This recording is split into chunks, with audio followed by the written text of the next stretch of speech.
जय श्री महाकाल आदेश। तो आज की चर्चा का विषय है, किसी भी व्यक्ति को अगर कोई पारलौकिक समस्या या कई प्रकार की समस्याएं, तो क्या उन समस्याओं से बचने के लिए वो किसी देवी देवता का दरबार ले आए या किसी भी देवी देवता की स्थापना करवा ले। जैसे माता काली की स्थापना करवा ली, बजरंगबली महाराज की स्थापना करवा ली या महादेव बाबा की स्थापना करवा ली। तो इन स्थापनाओं को किस प्रकार करना चाहिए, कैसे स्थापित करना चाहिए और इनकी प्राण प्रतिष्ठा कैसे होती है। एक व्यक्ति जो कि हमारे परिचित हैं, तो उनको कई प्रकार की समस्याएं आ रही थी। पारलौकिक समस्याएं भी हो रही थी और लौकिक समस्याएं भी हो रही थी। किसी भी कार्य को वो आरंभ करते थे, वो कार्य आरंभ से पहले ही नष्ट हो जाता था। उस कार्य की शुरुआत भी नहीं हो पाती थी और उस कार्य पे रोक लग जाती थी और उनके घर में तमाम प्रकार की पारलौकिक भूत प्रेत वाली समस्याएं प्रकट होना शुरू हो गई। और जहां भी वो, क्योंकि घर में कई सदस्य होते हैं और कई सदस्यों को कुछ ना कुछ दिक्कत हो रही थी, तो वो कई दरबारों में गए, कई जगह गए। और जब कई जगह जाने के बाद उनको कई तरीके की चीजें बताएंगे।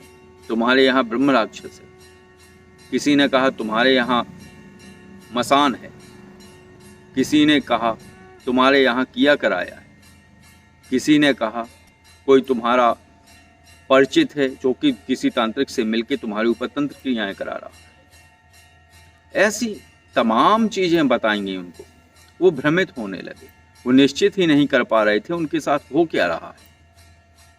तब किसी ने उनको सलाह दी कि आप जो है एक दरबार स्थापित करें। दरबार का अर्थ कई तरीके से है। एक दरबार वो होता है जहां कोई सवारी आती है, एक दरबार वो होता है। एक दरबार वो होता है कि किसी विशेष मंदिर में जाकर वहां से कोई वस्तु, जैसे वहां देवी देवताओं के पुष्प या वहां से मिट्टी या वहां से प्रसाद या वहां से नारियल, कोई भी चीज लाकर आप अपने घर में स्थापित कर लेते हैं और उनके सभी नियमों का पालन करते हैं। एक ये दरबार स्थापित होने वाली प्रक्रिया है। और भी कई तरीके की प्रक्रिया है। तो दरबार के अर्थ को उस बात से समझना होगा जो बात वहां चल रही है। तो उन्होंने अपने यहाँ एक दरबार स्थापित कर लिया और दरबार स्थापित करने के बाद वो उस चीज को फॉलो करने लगे। प्याज नहीं खानी है, लहसुन नहीं खाना है, ये नहीं करना है, वो नहीं करना है। तमाम नियम थे, सारे फॉलो करना शुरू कर दिए। लेकिन रिजल्ट, जो निष्कर्ष और परिणाम निकलता है, वो वैसा का वैसा था। हाँ, थोड़ा अंतर हुआ, लगभग उन्हें 20% लाभ हुआ उस चीज को करने से, लेकिन 80% समस्याएं वहीं के वहीं। तो इसके लिए क्या किया जाए, क्या था ये, क्या समस्या थी वो।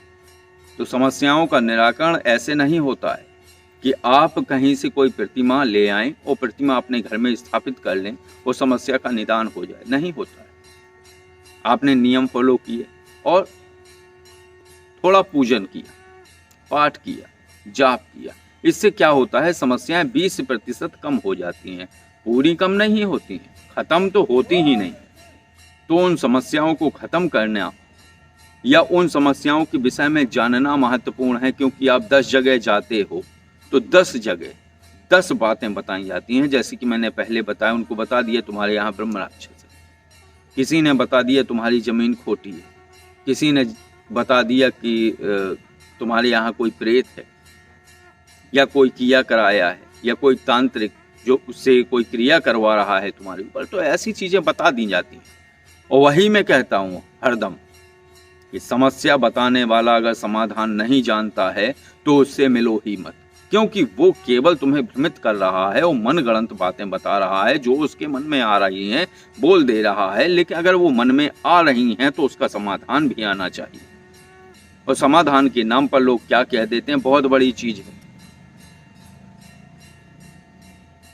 किसी ज्ञानी तांत्रिक से मिलो, किसी जानकार से मिलो जो इन चीजों को हटा सके, क्योंकि बहुत बड़ी है, मैं नहीं कर पाऊंगा। ये बात निरर्थक है। अगर तुम समस्या जान जाते हो तो समाधान कहाँ है? अगर समाधान नहीं है तुम्हारे पास तो तुम समस्या भी नहीं जान पाते हो, तुम केवल डराने का काम कर रहे हो। तो आते हैं मूल बात पर। तो इसके लिए जब वो हमारे पास आए तो उनका समझा, देखा, तो समस्या कुछ और निकली। हाँ, वो प्रतिमा लाए थे, वो दरबार लाए थे, तो उससे उनकी समस्याएं 20% तो कम हो गई थी, लेकिन खत्म नहीं हुई थी, क्योंकि समस्या का कारण कुछ और था। और जब समस्या का कारण देखा गया तो उसमें कोई और चीज निकली, तो उनकी समस्या का निराकरण किया गया और उनकी समस्याएं अब खत्म हो गई हैं। धीरे धीरे उनके कार्य शुरू हो गए हैं, जो आय के स्रोत थे वो बंद हो गए थे, घर में क्लेश प्रकट होने लगा था और समस्याएं बढ़ गई थी। और हद तो ये है कि उनके घर में 2 सदस्य ऐसे थे जो लगातार बीमार हो रहे थे और उनके इलाज में बहुत पैसा जा रहा था। तो जब उपाय किया तो चीजें ऐसा नहीं है कि आपने किसी बोर्ड का स्विच ऑन किया और बल्ब जल गया, ऐसे नहीं होता है। समस्याएं धीरे धीरे खत्म होती हैं। 2 से 3 माह लगी, समस्याएं सही हो।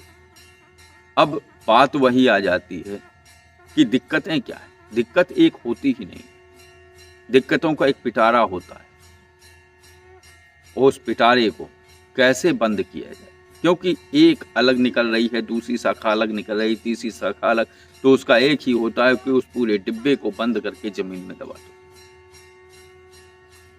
और ये पिटारा क्या होता है? ये पिटारा होता है प्रारब्ध का, क्योंकि जहां प्रारब्ध प्रकट हो रहा है तो वहां सभी लोगों का प्रारब्ध गड़बड़ है। क्यों गड़बड़ है? क्योंकि वो तभी जुड़ते हैं, वो आत्माएं वहां तभी जन्म लेती हैं जब एक का प्रारब्ध गलत हो। फिर प्रारब्ध गलत होता होता तो वो जिनका गलत होता है तो वो वहीं जन्म लेते हैं, क्योंकि भोगेंगे कैसे? अगर वो अच्छी जगह जन्म लेंगे तो फिर वहां प्रारब्ध कहाँ गड़बड़ाएगा? नहीं गड़बड़ाएगा। तो वो जितने इकट्ठे होते हैं सब प्रारब्ध के कारण एक ही जगह इकट्ठे हो जाते हैं। वो एक ही जगह इकट्ठे हो जाते हैं तो किसी को कोई दिक्कत हो रही, किसी को कोई दिक्कत हो रही हो, और वो घर गर्त में चला जाता है। उस घर में रहने वाले सभी सदस्यों का भविष्य अंधकारमय होता है। तो इसके लिए सबसे उचित मार्ग होता है प्रारब्ध का परिवर्तन। अब वो कैसे? तो प्रारब्ध का परिवर्तन सरल नहीं है, क्योंकि विधि के विधान में कोई भी हस्तक्षेप नहीं कर सकता है, ये आप सभी जानते हैं। और विधि के विधान में अगर कोई हस्तक्षेप कर सकता है तो वो बाबा महादेव। अब बाबा महादेव का मंत्र जाप आप किस विधि से करेंगे? उनके भी अलग नियम है। आप बाबा महादेव के मृत्युंजय स्वरूप का अगर आप पूजन करेंगे, उनका ध्यान करेंगे, उनका मंत्र जाप करेंगे तो आपकी जीवन ऊर्जा बढ़ेगी और जीवन की रक्षा होगी। अगर आप अघोर शिव का स्वरूप का अगर आप पूजन करेंगे, उनको आराध्य बनाएंगे, तो आप अघोर तंत्र में पारंगत हो सकते। जो कैलाशी हैं उनसे व्यक्ति को मोक्ष प्राप्त होता है, जो अविनाशी हैं उनसे भक्ति प्राप्त होती है। तो ऐसे उनके कई स्वरूप हैं। तो कौन सा स्वरूप है जो प्रारब्ध बदलता है? तो उस स्वरूप की आराधना और साधना करने से ही व्यक्ति का प्रारब्ध का परिवर्तन हो सकता है। अगर विधि के विधान में कोई हस्तक्षेप कर सकते हैं तो वो है बाबा महादेव। आप देख लीजिए, मार्कंडेय जी की आयु, मैंने ऐसा सुना है, पढ़ा है कि 5 वर्ष थी, और आज वो अमरत्व प्राप्त कर चुके। आज वो अमर हैं। क्यों अमर हैं? क्योंकि एक ब्रह्मा की आयु में बीतत कल्प अनेक, और 10 ब्रह्मा जी के मरे शंकर का दिन एक। जब यमराज उनको लेने आए तब भगवान महादेव ने वहां प्रकट होकर उनको यही बात कही कि चलिए जाइए। तो उन्होंने ये कहा कि भाई इनकी आयु पूर्ण हो गई है और विधि के विधान अनुसार हम यहाँ आए हुए, इनको लेने। बोलना वरदान मैंने दिया था, 5 वर्ष की आयु मैंने दी थी। तो बोले बाबा महादेव आपने दी थी तो दिन तो वही थे ना। बोलना मैंने अपने दिनों में इसे आयु दी। बोले मैंने 5 वर्ष दिए तो 5 वर्ष हो जाने दो, तभी तुम इनको ले जाना।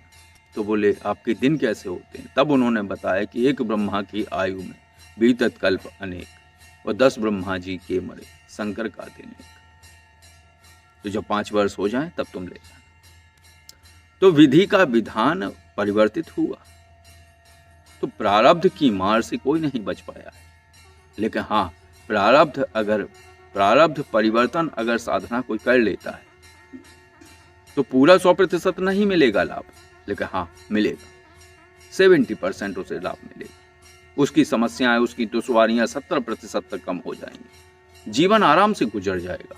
ये नहीं है कि उसको पूरा 100% उसका प्रारब्ध ही परिवर्तित हो जाएगा, नहीं होगा, लेकिन हाँ 70% तक लाभ।